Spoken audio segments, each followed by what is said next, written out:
37 लाख वर्ग किलोमीटर का इलाका जंगल की आग में भस्म हो गया। मार्च 2024 से फरवरी 2025 के बीच ये इलाका आकार में भारत और नॉर्वे के साझा क्षेत्रफल के बराबर है। धरती के गर्म होने की रफ्तार 50% बढ़ गई है 1990 और 2000 के दशक के मुकाबले। नई रिसर्च बताती है कि धरती का तापमान अब हर दशक में 0.27 डिग्री सेल्सियस की रफ्तार से बढ़ता जा रहा है। समंदर का जलस्तर तेजी से बढ़ रहा है। बीते दशक में हर साल इसमें 4.5 मिलीमीटर का इजाफा हुआ है, जबकि 1990 के बाद कई दशकों तक ये वृद्धि सिर्फ 1.85 मिलीमीटर सालाना थी। वन्य जीवों की आबादी 73% घट गई है बीते 50 सालों में। उनके बसेरे तबाह हो रहे हैं। जलवायु परिवर्तन अब वन्य जीवों के लिए ही नहीं बल्कि इंसानों के अस्तित्व के लिए भी संकट बन रहा है, और ये संकट अब ऐसे मोड़ पर पहुंच रहा है जहां से वापसी का कोई रास्ता नहीं बचेगा। संकट तो है, लेकिन क्या आप ऐसा मानते हैं? ये सवाल इसलिए पूछ रहा हूं क्योंकि इस बीच बहुत से लोग जलवायु संकट पर संदेह करने लगे हैं, जैसे कि ये साहब।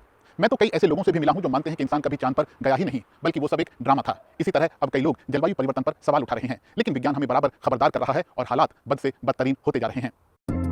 जलवायु परिवर्तन अब खतरनाक दहलीज को पार कर रहा है, यानी वो दहलीज जहां से लौटना संभव नहीं होगा।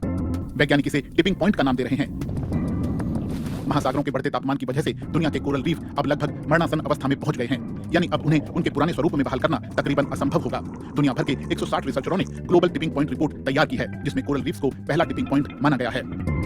वैज्ञानिकों ने धरती पर मौजूद कई इलाकों की पहचान की है जहां आने वाले कुछ समय में टिपिंग पॉइंट आ सकता है। इसमें अमेज़न भी शामिल है, 55 लाख वर्ग किलोमीटर में फैला विशाल वर्षावन, जिसे धरती का फेफड़ा कहा जाता है, क्योंकि इसके पेड़ बड़ी मात्रा में कार्बन डाइऑक्साइड को सोखते हैं और हमें ऑक्सीजन देते हैं, और वैश्विक जलवायु को चलाने में इस वर्षावन की बहुत बड़ी भूमिका है।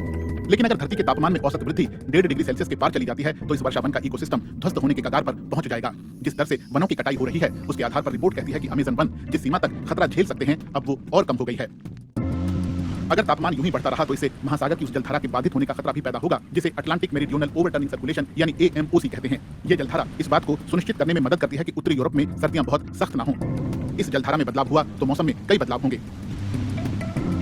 जलवायु परिवर्तन की वजह से जिन जगहों पर सबसे नाटकीय बदलाव दिख रहे हैं उनमें धरती के ध्रुवीय इलाके भी शामिल हैं। यहाँ बर्फ की मोटी चादर पिघल रही है, जैसे कि ग्रीनलैंड और पश्चिमी अंटार्कटिका में, और इस बर्फ के पिघलने का मतलब है समुद्र के जलस्तर में कई मीटर का इजाफा।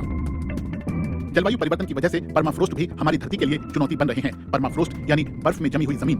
गर्मी बढ़ेगी तो ये भी पिघलेंगे और उनमें कैद मीथेन जैसी खतरनाक ग्रीन हाउस गैस हमारे वातावरण में आएगी। परमाफ्रोस्ट उत्तरी यूरेशिया और उत्तरी अमेरिका के बेहद ठंडे इलाकों में पाए जाते हैं।